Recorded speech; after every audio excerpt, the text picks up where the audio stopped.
Chapter 25. Wow. Flax so hard as he stared across the landscape at the dragon sea of Orfang. That sea is huge. Dean looked over at Sappho with a grin. I like your... like your mom. Silver cried, scowling at him. Black yelled and the black dragon's elbow bars struck his side. Hey, knock it off, you two. Max snapped, instantly silencing two males. Stay focused. He turned back to stare at the dragon city and still found himself awestruck at the sheer size of it from a distance. Orfang was easily 20 times larger than Satrona. Hunter and the guards all scanned the city, searching for any sign of movement. Fires continued to burn throughout the city, indicating that invaders had taken up his residence within its walls. Hunter tightened his grip on his bow and shook his head sadly. It seems Manford took the chance to strike just after my people left. I wonder what happened to the other refugees. Senator Panalan looked at Spyro. Spyro led alongside, but kept his stare fixated on Dragon's in the distance. We'll have to worry about them later. For now, we should focus on Malfoy and Leon. I agree. They nodded, walking up beside the purple dragon. It wouldn't do any good if we found them only to get attacked again. So what are we waiting around for then? Tremor asked. The longer we wait, the more time Leon has to create more trouble for us. Spyro smiled at his green friend. Alright, Tremor. You'll lead the way since you seem so eager to fight. Oh, I see how it is. Sparks pouted. Following him is a good idea, but me is not. That's fair.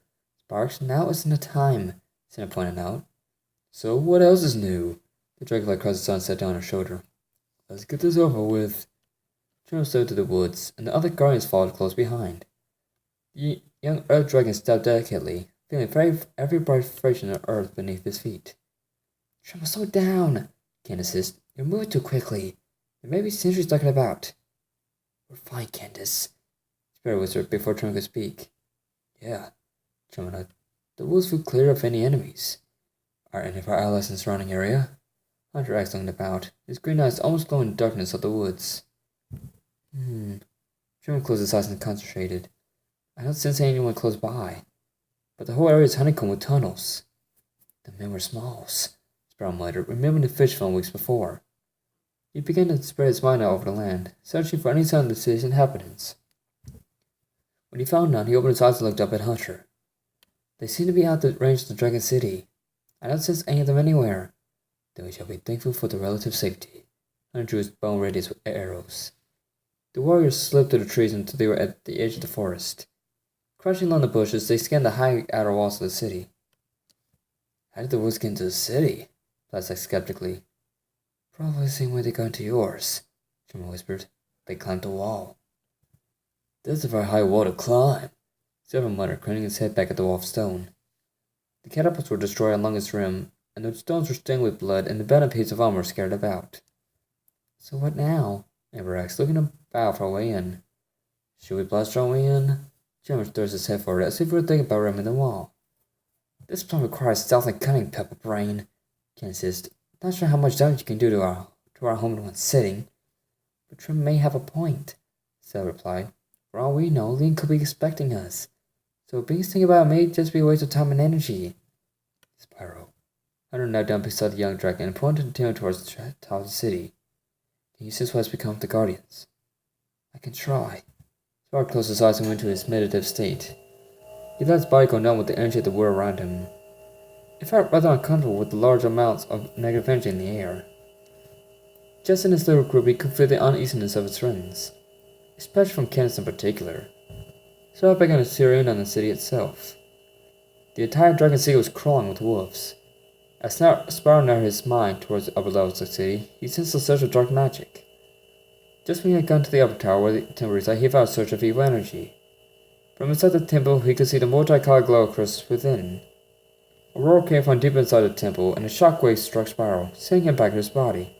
Spyro! Sammy gasped when she saw him close to the ground. Spyro, are you alright? Spyro's eyes opened wide. We have to attack. Now! Wait, what? Flame shook his head, unsure of what his friend was saying. Before the others could speak, a loud roar erupted from Tremor's throat as he fired an earth missile across the field and blew a large hole in the outer wall. Wolves began barking alarm as the ground shook and slabs of stone crushed in it that were too slow to get out of the way. The dust began to settle and was replaced with a cloud of black fire. The wolves grabbed the webs and leveled their spears at the hole in the outer wall. The dark flames continued to spread out from the wall, and suddenly there was a fair shriek as Max sprang out of the shadows and landed on a pair of wolves, driving his keen claws in their throats. The others turned on him and thrust a spear towards him. The raptor sprang forward and shrouded himself in shadow fire, disappearing from view. "After him!" one of the wolves barked as the shadows swept away, deep into the city. A split second later, a blast of electricity burst from the shadows, surrounding the hole in the wall. The nearest wolves were downed and Sally charged through the shadows, with Cinder and the others close behind.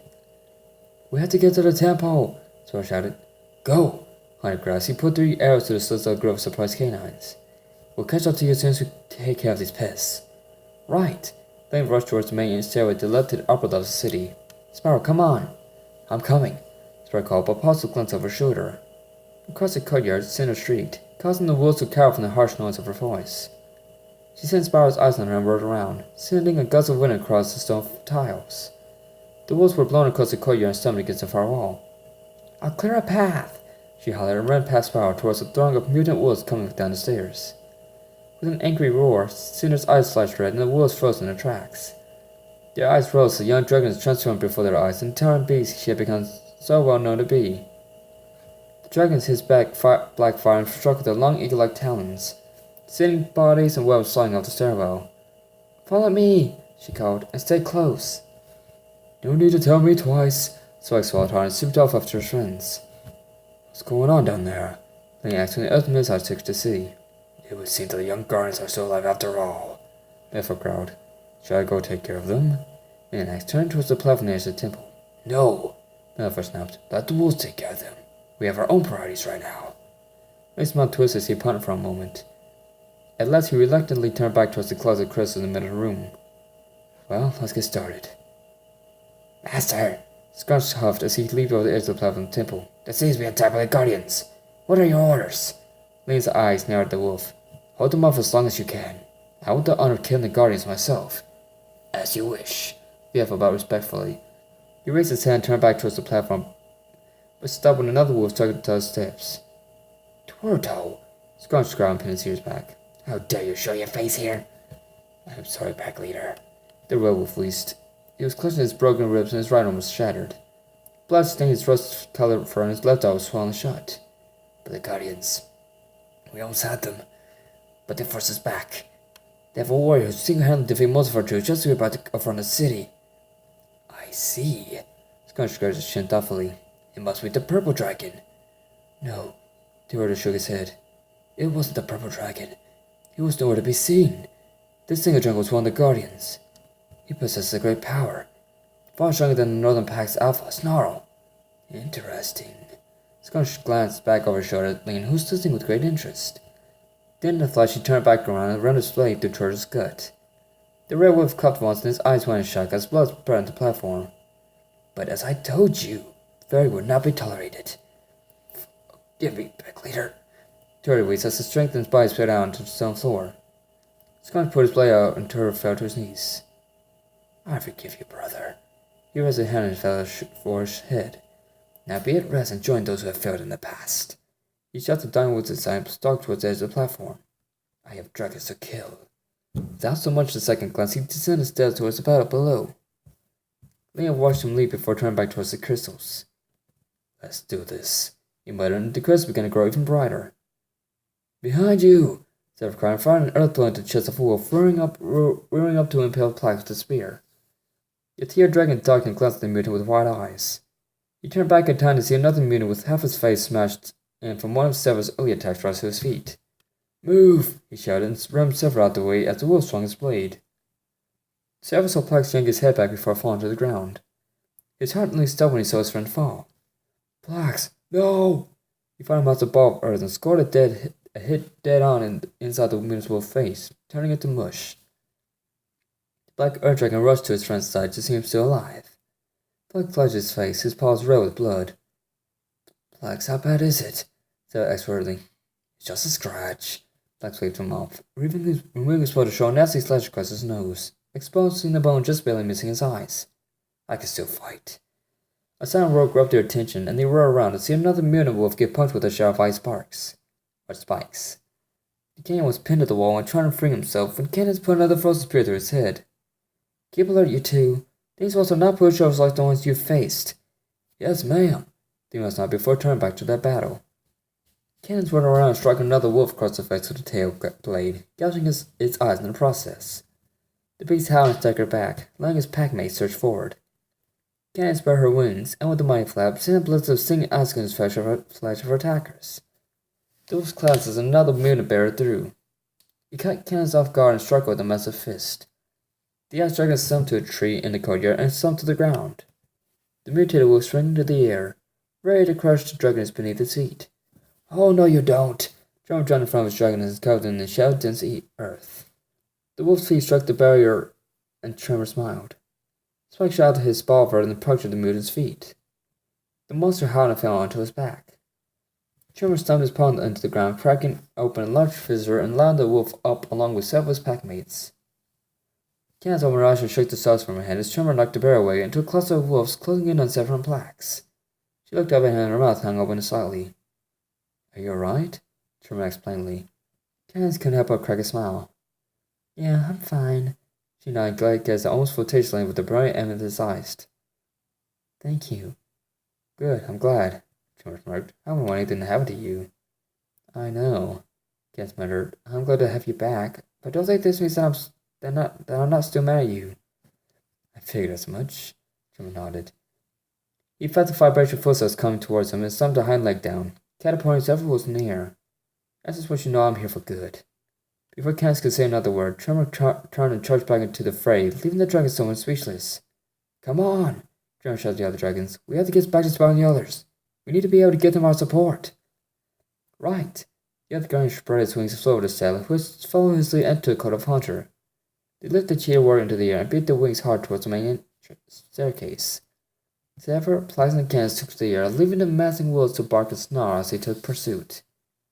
Max slipped through the shadows of the city, leaving the nature group wolves away from the others. The mutants were fast, but the raptor was faster. Rather than being forced to run all fours like most dragons, his mutation allowed him to run his powerful muscular hind legs at speeds greater than any other dragon on all fours. The raptor dragon sprang up onto the roof of an adobe cottage as the pursuing mutants swung their blades at him. In their attack missed, they sprang into the air after him, clawing at the sides of the wall and drilling with extreme lust for blood. Max stepped back and turned to run again, but skidded to a halt. Climbing up behind him were even more wolves carrying spears, already leveled at his chest. The black dragon hissed menacingly, and his green eyes began to glow. His pupils turned to cat-like slits and he let an angry snarl. The wolves paused for a moment, which gave him the chance he needed. Max jumped straight up and beat his wings hard, sending up dust in the wolf's eyes. The canine snarled the stinging wind, and Max inhaled deeply. With a low groan of roar, he exhaled a cloud of neon-green phantom gas. The cloud descended with shocking speed, and the mutants screamed in pain as their skin and fur was melted away by the acidic cloud. Nearby, another horde of mutant wolves witnessed the fate of their comrades and stopped what they were doing. The canines glanced between themselves, unsure of what they should do. Max turned his feral eyes on them, and his spine stood on end. He locked eyes with the mutants and screeched. The wolves jumped in fright and turned to flee. Max nearly left as he became enshrouded in shadow fire before emerging in the shadows of the city. The wolves had not gone 10 yards when a black cloud in the shape of the raptor dragon burst up in front of them. Max's eyes were glowing deadly green, and his neon energy could be seen building at the back of his throat. The wolves scattered. Max looked around for a split second before ducking into the shadows again. His shadow spread out of them, searching for the nearest target. The nearest wolf felt something burning rubber on his leg, yanking it back towards the stone without shrouding in black shadow. The terrified wolf yelped as he was striking his darkness and silence with a sickening crunch. The next wolf rounded the corner only to run to a cloud of darkness without so much as a cry. Another wolf passed an alleyway and was yanked back into it. Two more were pulled into the ground, and another had its head removed after quickly ducking past an outside shadow. It took only a matter of minutes before all the wolves in the surrounding area were dead and gone. Max emerged from the shadows and the black fire vanished. The black raptor licked his bloody lips and sighed with satisfaction. His heart was racing and his blood was boiling with excitement. He looked around where he was and heard nothing else moving. He climbed his way to the top of the nearest wall and looked around. He could see large pillars of earth showing up along the main staircase that led towards the upper levels of the city. It was several flying earth bullets of the wolves climbing up the stairs after him and the other guardians. The black dragon's gaze drifted towards the upper levels of the city, where he could see Cinder, Spyro, Flame, and Ember battling way past wave after wave of wolves. Cinder was making a quick grab at the muted canines, knocking them off with sweeps of her long talons. Flame never brought up the rear, breathing fire to create a barrier between them and the wolves that fled in from the sides of the staircase. Max narrowed his eyes as the bloodthirsty canines took the air once again. Cinder was doing her best to keep up with the mutant wolf's spread speed, but she was quickly beginning to tire. At the top of the stairs was the lower temple and training hall. Cinder bounded at the wolves, thrusting her long horns about, catching several wolves on their hooked ends. Inside was a long corridor leading across the city to the other side, with the next flight of stairs were taking the main temple at the top of the city. Cinder, switch back, Spyro ordered. You won't be able to fight at your best in that form here. All right, Cinder acknowledged and began transforming back to normal.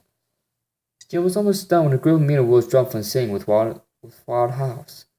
Look out! Flynn shouted and shoved Ember out the way.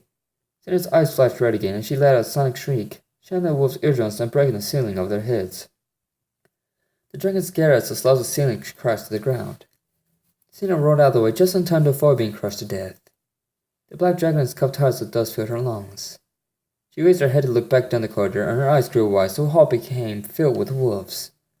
The cannons licked their chops excitedly, eager to get the first kill of the day. Cinder hissed and rose to her feet.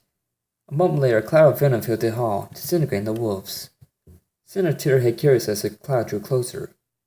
With a strong breath of wind, she blew the acidic cloud away. Standing at the end of the hall with a big grin was Max the dragon. Max, it's you! You're okay! Cinder exclaimed, bounding after him. Max lurched across the hall towards her, his grin spread and wider with glee.